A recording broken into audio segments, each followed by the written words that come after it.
in view of the fact it's such a wonderful sunny day, could we not switch the lights off? Yes. Okay, exactly. Right, so we need I want lights on. No. let's the light switches are behind if people want the lights off. Peter, you're on. Right, I'm Peter Hunter. I'm going to stay sitting down because I think it's nicer to do that. And so, War and Peace, People and the Planet.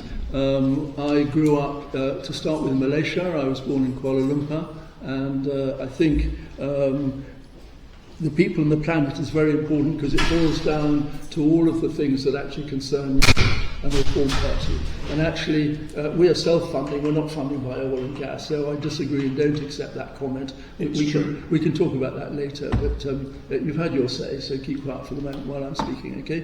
Thank you very much indeed.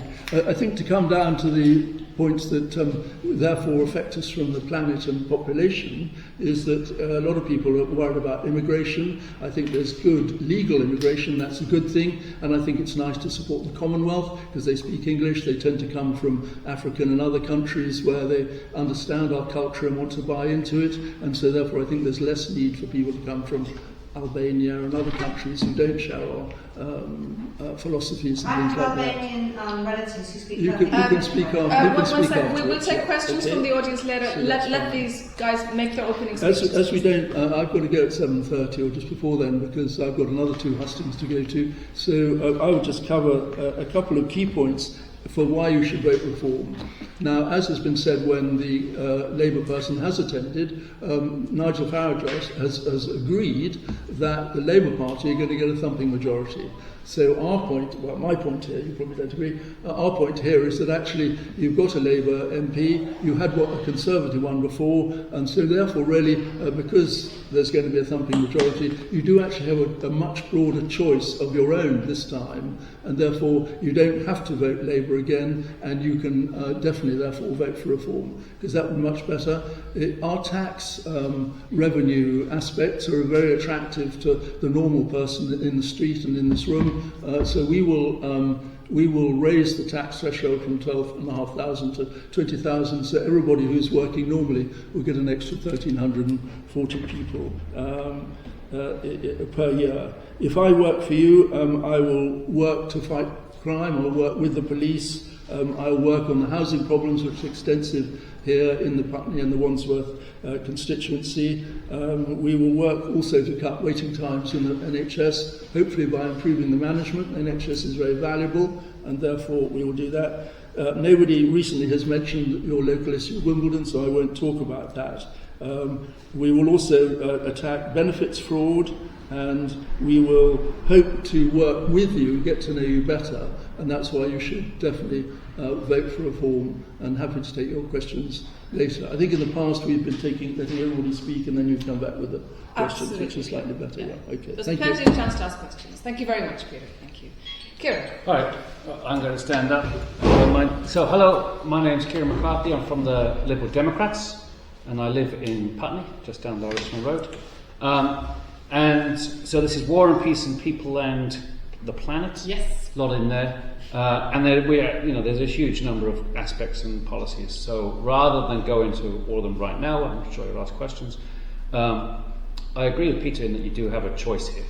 And you should choose like they do in Richmond and Twickenham and Kingston and Wimbledon all around us. You should choose Lib Dem.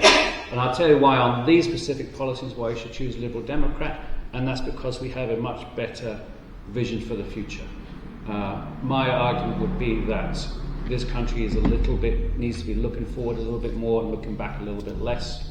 And then if you look at and I'll talk some of my concerns about what we've seen in the past and what the Lib Dem solutions are to that.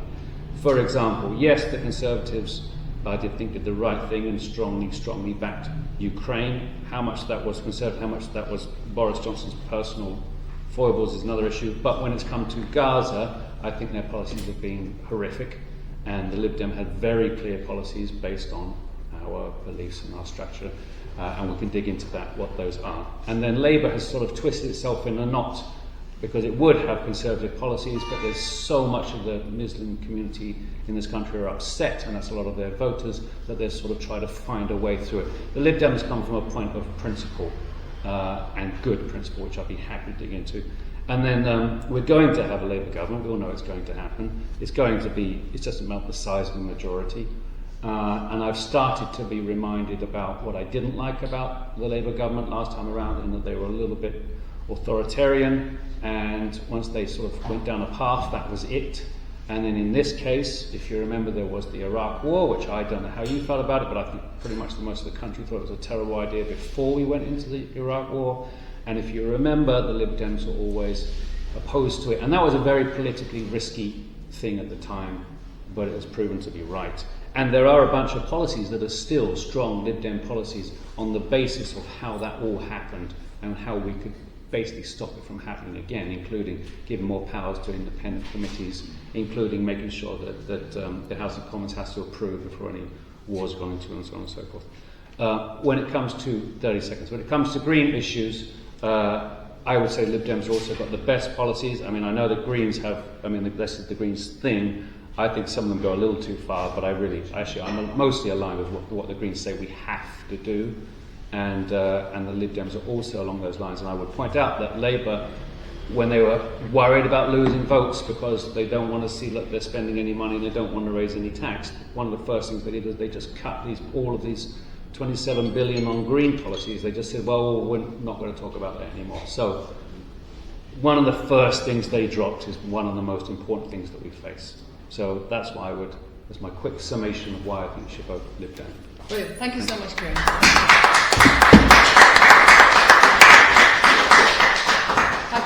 My name's Heiko Khoo from the Workers' Party. On the starting point of both of these questions of people, or better said, the planet and wars and so on, I'd like to outline my view of how the society we live in is structured. I believe that we live in a system that we can call capitalism, and capitalism is a system of production of commodities for profit, where labour power is commodified. There was someone here the other day, I see she's here today, she was talking about this the other day. Labour power is a commodity, and it's the key commodity that produces the goose, or is the goose that lays the golden egg. A surplus is produced by paying workers for a period of time, but the cost of the workers is less than what they produce. And that difference is what we call surplus value, which is then turned into profits. And the profits are the purpose of production under capitalism. And a huge monopolisation of wealth and power has taken place in the world, whereby 780 companies, with 2008 statistics, and it's become much worse than that, but I know those stats very, very well. It was an article by Vitali published in the New Scientist, and it said in there 780 companies control 80% of the world economy, and 140 companies within them control 40% of the world. And if you've got 40% of the world economy, you can sway everything in your direction. Now, in fact, it's become much more concentrated than that, particularly during the period 2020 to 2022, during the pandemic, when millions of people were laid off and doing nothing at home. A few tech giants and pharma giants and banks accumulated vast resources, unknown, the biggest transfer of wealth from the poor to the rich, and from people to private corporations in the history of the world. And I believe that war, fundamentally, is a product of the conflicts between different nations based upon different economic foundations. And the different capitalist companies that operate within them push for conflicts between one country and another. I believe that also that the main issues that face humanity are also largely captured by the interests of these major corporations. So when someone says, this person is financed by them, or that person is financed by them, I don't know the specifics of reform, but in relation to the totality of scientific investigation, and I've got a PhD from King's College from 2018, I've been involved in research and analysis and scholarship and so on for many years, and basically research itself and science itself has been captured by private interests, and they manipulate science to suit their interests. And it is true that they manipulate it on the one side to support, if you like, oil and gas interests, But they also support it to support apparently green interests, which in actual fact, there's a common phrase used nowadays, Greta Thunberg uses it herself, greenwashing. And so I think we need to delve into that a bit to understand where we really are at in relation to the people and the planet. Thanks. Thank you. Wonderful. Thank you. I'm just going to very quickly, because it's a very short one, read out what Lee Jamie Roberts said, because he couldn't make it tonight. It's very short. All he said was, I'm very concerned that our Labour MP is already behaving as if she has won the Putney election, and we can clearly see her attitude towards accountability. Labour takes Putney for granted and show utter contempt for democracy. Send them a signal and vote her out. Short and sweet. So, without further ado, let's take questions. Who wants to ask a question of any of these candidates? Right, we're off then. We're off. Okay, thank you. Okay. Do you want to go first? Yeah, I'd just like to ask you, sorry. I came to the hustings on Friday, and everything you said, I completely resonated with, okay? My background, my parents were socialist booksellers, so I've kind of been brought up with all kinds of rhetoric. But when you arrive to the point regarding climate, and secondly, something we're not touching upon today, so I won't delve into it if we don't need to, but what happened in the COVID pandemic, I put the brakes on. So what you said now, I completely resonate with the greenwashing of corporations with regards to the climate and the climate emergency, whereas it is a climate emergency. So I would like to hear more from you about that, because the intention that I understood from Friday was that you disagreed that we're in a climate emergency, and that in fact the information we're getting is from scientists who are just spouting rhetoric because they're on a payroll. Okay, that's the impression you gave me on Friday. Okay, what you just said now, you gives the impression that there is sort of greenwashing, which I do agree with. So in this debate today, I think it would be very important that you clarify where yourself and your party stand on that, because everything else you say, I'm fully behind, but that's where I just put the brakes on when you went into that aspect. And another aspect, I don't want to hog everything, but regarding COVID, I would like to know more about the conspiracy ideas behind it. Once again, I understand that there can be, wherever capitalism is involved, there's a terrible monopoly of information and interest for corporate manoeuvres to make more money. Yes, I know that. But I know hundreds of people through colleagues around the world who've lost loved ones to COVID, okay? And when it was arriving here a month before, my friend in Italy said, 200 people have died in the village next to me. Tell your mum, this is serious, okay? So it's very important to actually be taught raw facts with regards to that.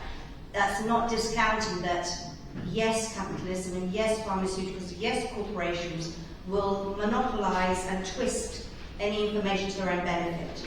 But I'd be very interested to know where your organisation stands on that, because the impression I got on Friday was just conspiracy theories, which just undid and feeds into the far-right movement of some which we have here. They present themselves as a very pleasant person, but this is a far-right organisation as well. Okay, thank you. That is a great question, quite long, but thank you. Is there a way of making that a more generic question? I'm going to synopsize quickly, and tell me if you're okay with my synopsis, because for the camera as well, I'll do this. So the synopsis is, this lady is saying that her background is socialism. She resonates a lot with what you were saying, Heiko, in particular, but there were two things that she had an issue with. One is she got the impression from the last hustings that she was at, which was on Friday, that you are not, that when it comes to climate change, you don't necessarily believe in they had to take the Greens' attitude towards climate change, perhaps. And when it comes to COVID, she was also wondering more about your attitude towards what happened with COVID. It seemed that you didn't take COVID as seriously as maybe she feels it should have been. Now, what I'd like to suggest is that we stick to the green question, and if we have time later, we'll go to COVID because we don't have Peter for the entire time. So maybe stick to green, and then we'll go back to COVID later if we have time. Are we okay with that? Right, thank you. It was actually tie things together, but in any case, the point I'm making is that science is not a neutral force. Science is a force controlled by major corporations, and governments are also controlled by the interests of major corporations. The consequence of that is that when people tell you that they're talking about the science, as we've had a lot of that in the last couple of years, I begin to cringe and I look into it. But when I look into it, I began to discover, and it really began with COVID, that I really began to look into it in depth. One, because at the very beginning, before, sorry to get onto it, but there's unavoidable for the flow of the discussion. Before the crisis hit in Britain, I released a video on behalf of Jeremy Corbyn's filmmakers. And it was a video calling for a lockdown, and that was on the 12th of March 2020. And then it called for Labour Party members to get involved in solidarity work to protect the health service and so on. And I said that what they would do is there'd be massive expenditure, and that would return society towards the type of ideas that Jeremy Corbyn had spoken about only a few months before, when they said it was the theory of a money tree, that you've got plenty of money to spend and that you could spend this money willy-nilly on welfare services. And in some respects, some of the things I said were true. However, only afterwards, I can't answer that question in that time. What I'll do is I'll give everybody longer. I'll give everybody at least one opportunity to answer the question in a longer fashion. So because it's going to happen, I think we have more time. So this led me to enormous scepticism of what is called the scientific consensus. And in economics, which is the thing that affects every single one of us, economic science is possibly the worst science in the world. That's the one that is about human activity. And yet, other sciences, they claim, we have perfect knowledge about. We've got perfect knowledge about the universe, when it was made, how big it is, how many stars there are in it, whether the Big Bang happened. All that apparently we have perfect knowledge of. But every few years, the goalposts are moved and the story changes. I'm old enough to remember television programs being broadcast which forecast an impending ice age. In the 1970s, I remember that was the dominant theme, that there was an impending ice age. Science had decided an ice age was coming. Up until 1975, from 1945, there was a global cooling process, according to Michael Mann. He's the man who invented or developed the theory of the hockey stick. And so I began to look into those questions, and I find that I tend to agree with those people who think that the climate crisis is exaggerated. That does not mean that I'm saying that there are no dramatic changes in climate taking place. There may be. The point being is what you need to do is mitigate for variations in temperature which occur. And no matter which side of the view you come from, there is no way that anything we could do in Britain, anything, even if everybody in Britain died out tomorrow, nothing we could do would make the slightest difference to alterations of the temperature on Earth. Nothing we could do.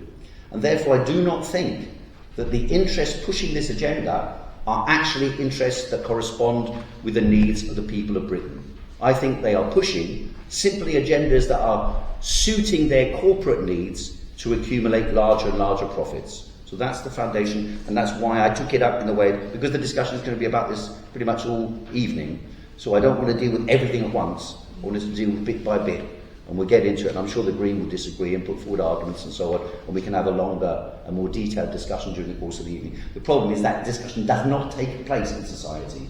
So I'm very pleased that the discussion can take place tonight. Wonderful, thank you, and thank you for your question. On We'll come back to you at the end. Absolutely, we'll come back to you. But I want to give everybody opportunity, and we're not going to stick rigidly to the minute and a half. If people need more time, because we're. Was it? I'm sorry. Yes, I'll give everybody. Okay, everybody will get the same if you need it. Okay. So Kieran and then Peter. Yeah. So I think you can tie your questions about climate emergency and COVID together in a sense, although I'll focus on climate, and that's because they're both very uncomfortable situations that we face right now in our lives. They're very extreme situations that we've all just lived through and will continue to live through. And it makes people very uncomfortable, obviously, because we're all human beings, we're all alive, to have to realise that there are things outside of your control, outside of our control. There's things that can happen to you that are beyond any of our control on a global level. And yes, it's very uncomfortable facing that reality for a lot of people. And so people try to make sense of that. We're also in a period of the internet where there is the ability we could do it now, or any of us could go and create a web page and write whatever we think and put it up within 5-10 minutes. And of course we have. There's countless billions of pages and opinions. It doesn't mean that they're right, but it is very easy to go down sort of Alice in Wonderland routes. It's easy to go into silos, especially with the way social media works with algorithms. If you watch one video, it'll feed you another video. It's very similar.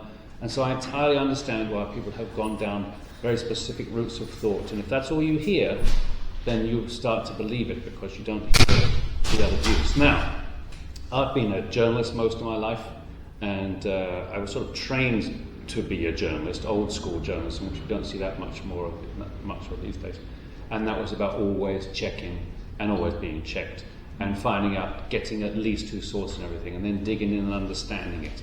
And so I've got a lot of skills from that time, which how I do it is I apply to, well, where's this information coming from? Who are the people that are providing it? And yes, I trust experts because I know a bunch of experts. There's a lot of experts that live in Putney, as I've found out when I knock on doors. Experts in sports medicine, experts in child psychology, and they spend their lives learning a hell of a lot about a particular subject.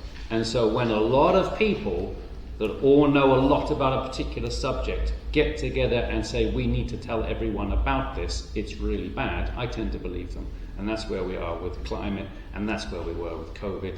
And once you've got that number of people, and then once you speak to those people and they can explain everything that they're saying in great detail, and the more you drill in, the more detail they give you, that's people that I trust and believe. And so that's the way I make my decisions.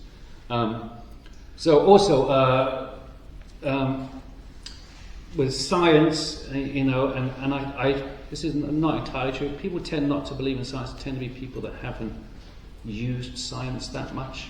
So I did study mechanical engineering. I have a master's in mechanical engineering, and the amazing thing, even in mechanical engineering, which isn't the sort of the other sciences, is that you can find by doing simple things like testing materials or using advanced mathematics, you can build stuff which doesn't logically make sense, but absolutely works. So, for example, suspension bridges blew people's minds quite a long time ago now, but it's still remarkable.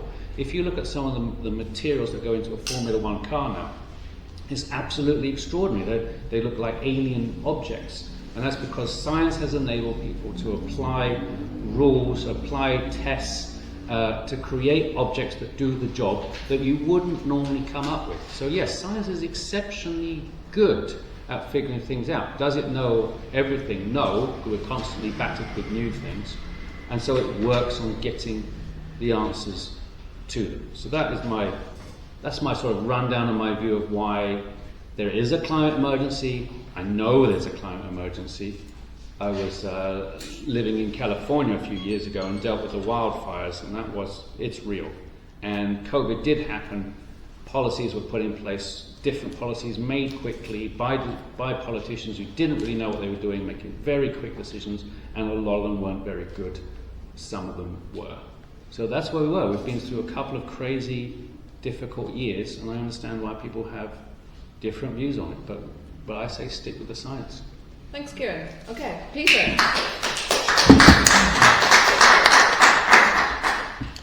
And I agree with a lot of what Kieran has said. I agree that there's a climate emergency, and I agree that there is a need for green policies. In the Reform Party, we believe in not going quite as fast as Labour and the Conservatives were saying. Labour have now backtracked and cancelled the 29 billion they were going to spend on it in a hurry. For the person in this room, it affects us all if we're forced very hastily to get heat pumps and very expensive new boilers. And even the leader of one of the parties yesterday, she was saying, well, I haven't got my heat pump and boiler yet, but I'm getting one, it's on order. That's too much of a hurry. That's what we say in Reform, because it's going to hit you with extra costs which are unnecessary. Secondly, we say that we've got lots of gas. It's not necessarily a good thing to be digging it out of the ground, but it's all sitting there under the North Sea.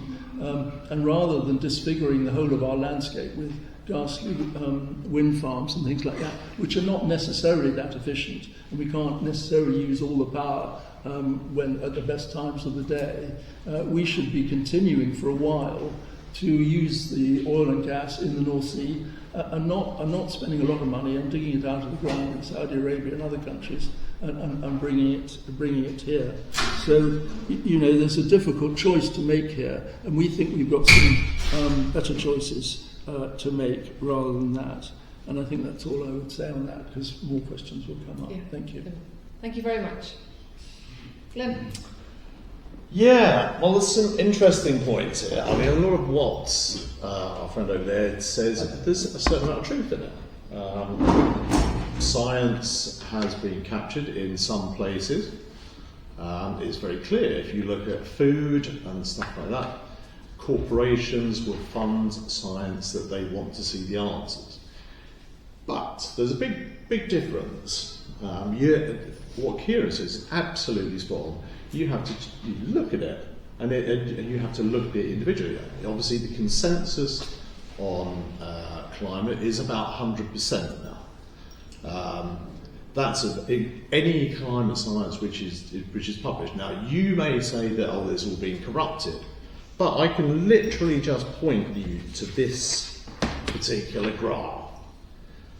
So that is not a conspiracy, that is actually real. Everybody actually agrees that this has happened. I agree with them. There's no argument about that.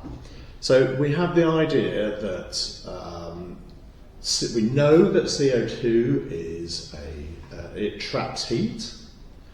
We know that CO2 has gone up and up and up. It's now at 420, it's 50% rise. So you would have to tell me why on earth that wouldn't trap heat. That is where we are. Those are facts which everybody agrees on. So the things that you were talking about, which were TV programs in the Ice Age, that's a TV program. That's not science. I remember seeing these things myself. I remember a Radio Times cover saying Ice Age Earth. This was not the science. You can go and look up these things. There's a very good website which is Skeptical Science. All of these things are answered in multiple details, in simple, medium and difficult science. So I would completely disagree with you that it's a conspiracy. It's not. It's happening. There is a certain amount of greenwashing, corporate-like greenwashing. You can't argue with that. But if we go on to we're moving too fast, well, that's just not true. Net zero is a scientific target. Your party is the party of delay. You're the party of gas and oil.